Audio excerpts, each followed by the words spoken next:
I think one thing that led to the opioid crisis is lack of treatments, lack of options. We're focusing on the wrong So thing. doctors need to be able to practice medicine. There's Norco, Vicodin, heroin. The only thing that I would want was for all that pain to stop. Patients would rather die than go through that again. Methadone, Percocet, I turned into a really ugly person. morphine, fentanyl. I mean, they were taking 10, 15, 20 different prescription drugs a day. Why all of the addiction? And what are we going to do about it?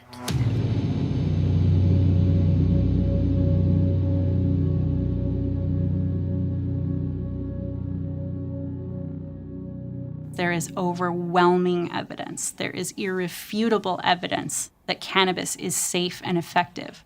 Cannabis is the gateway to getting out of opioid abuse. This is not my opinion. This is evidence that cannabis is an effective and safe substitute for pain-relieving drugs like prescription opioid analgesics. My name is Dr. Adi Poe. I am a neuroscientist who has studied the interaction between cannabis and opioids for the last 13 years or so. The most exciting and promising value in medicinal cannabis is the sheer volume of people's lives who will be improved. So we're not just talking about people who will stay alive because they didn't overdose on opioids. We're also talking about all those people who are suffering and there is no alternative and no other drugs have worked. It is so hard to have to tell a family member, hey, your child died or your family member died from opioids, and then go to the next patient complaining of pain and prescribe them the same thing that just killed this other person. I might as well be like, here's a needle, here's a syringe. You might as well just start heroin because this is where it's gonna end up. I've been an ER physician for 6 years, and I've been involved with medical marijuana for greater than a year. I've seen people die from heroin. I've seen kids die from taking opioids. I've seen people die from benzo overdose.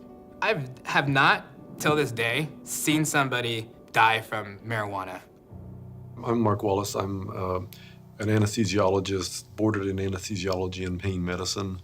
I'm chair of the Division of Pain Medicine here at UC San Diego. A lot of the heroin users got their start with prescription opioids. That led the CDC to start taking a look at this, the Center for Disease Control, and saying, we have a problem.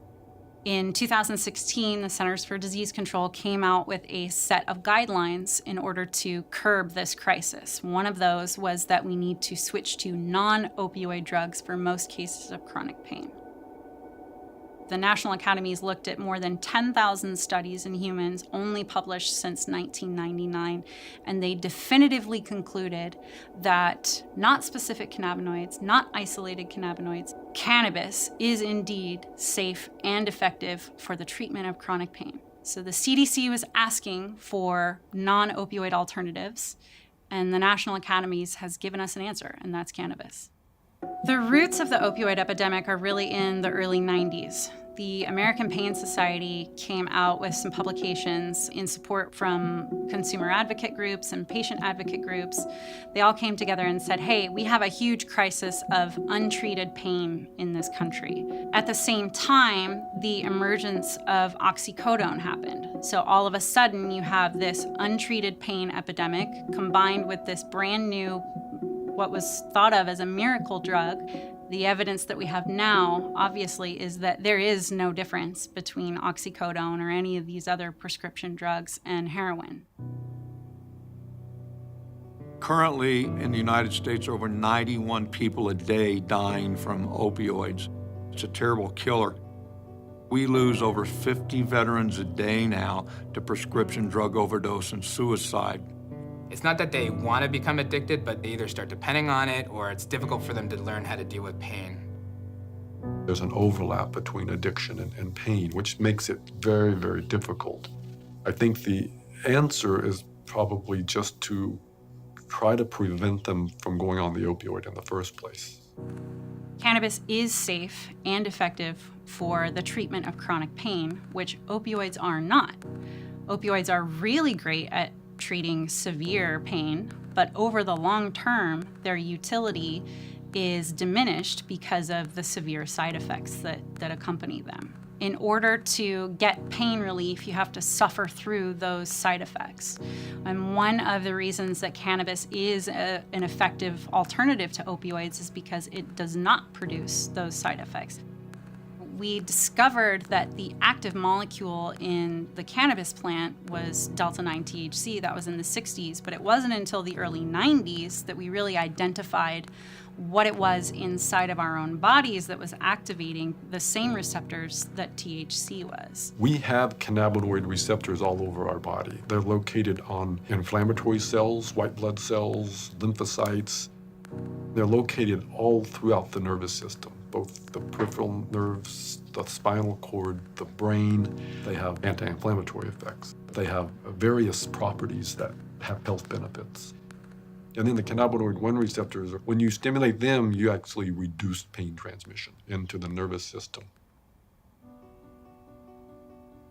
We have thousands of veterans who have used cannabis to get completely off of opiates. We have tens of thousands more who've used it to dramatically decrease the amount of opiates that they take. Cannabis saved my life, and it's saved the lives of thousands of other people as well. When patients are given access to cannabis, they automatically reduce how much opioids they consume. And if people are consuming fewer opioids, then we have fewer opioid overdoses. And this is evidenced in the literature. At what point from injury to opioid overdose death is cannabis intervening to prevent opioid overdose? So there are lots of possibilities. It could be that early on, they start using cannabis instead of opioids. So you have the prevention of opioid use entirely, or you have the prevention of opioid escalation. So instead of taking more and more opioids because they've developed a physical dependence and tolerance, they switch to cannabis. The nature of opioids is that you need to take more and more to experience the high that you had in the past. People don't really realize how addictive it is. So just the pain of coming off opioids sometimes maintains people on the opioids because they don't want to go through this experience. I've had many patients in my practice that have been able to wean themselves off of narcotics and use marijuana instead. Now, it's also possible that once people are physically dependent upon opioids, they turn to cannabis for help. Cannabis can alleviate the withdrawal symptoms, this very bottom of the barrel human suffering. Opioid withdrawal, I can assure you, is probably the 7th level of hell. Heroin detox is the worst physical feeling I've ever felt.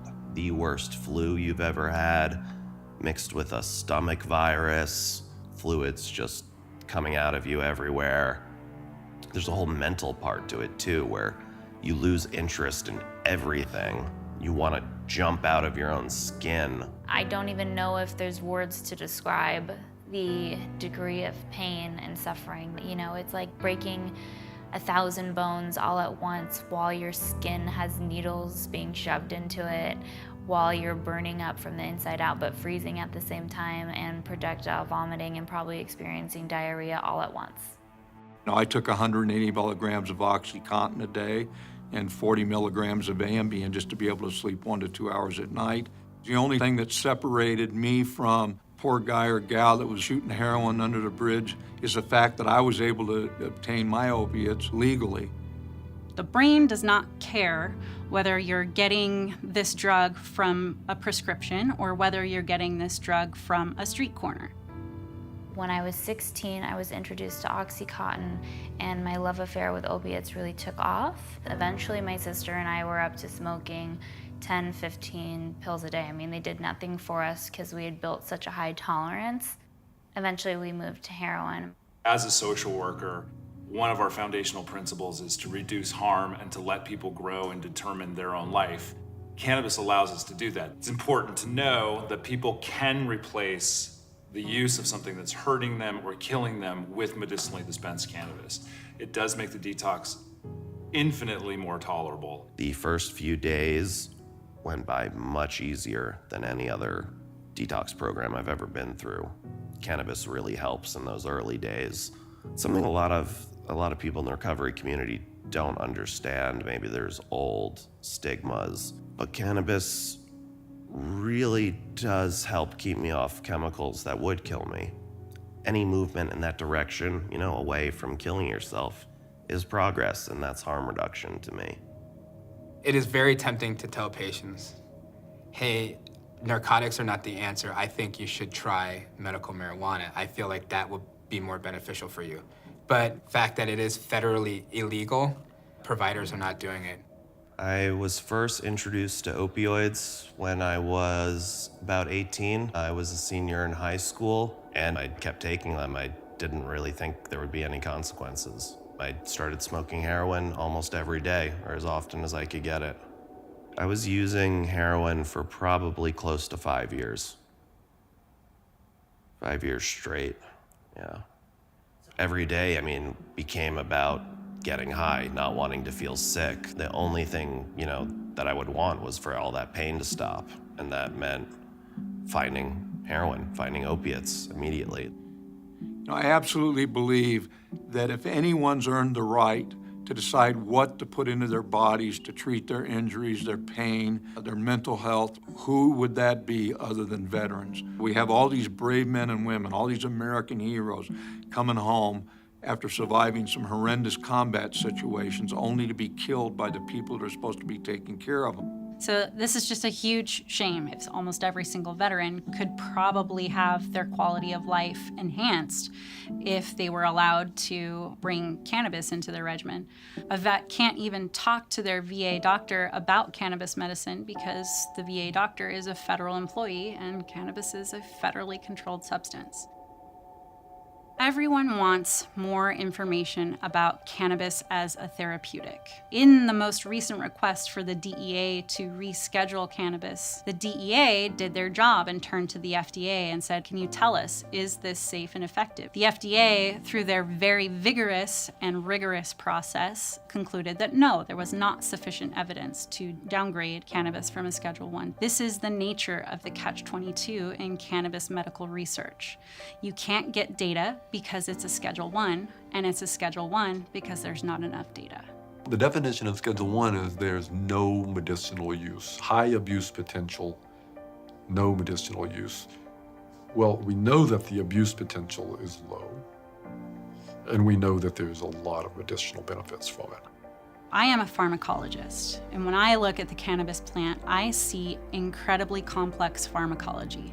I see hundreds of biologically active molecules, which have a variety of effects on the brain and the body. In the FDA approval process, typically their formula is that the drug is one molecule and that there is one indication, one illness. If you think about the clinical use of cannabis medicine, it is neither of those things. It is not one molecule. It is not a standard preparation. It's not just being used for pain. It's being used for anxiety, for PTSD, for insomnia, for Crohn's, for many, many things.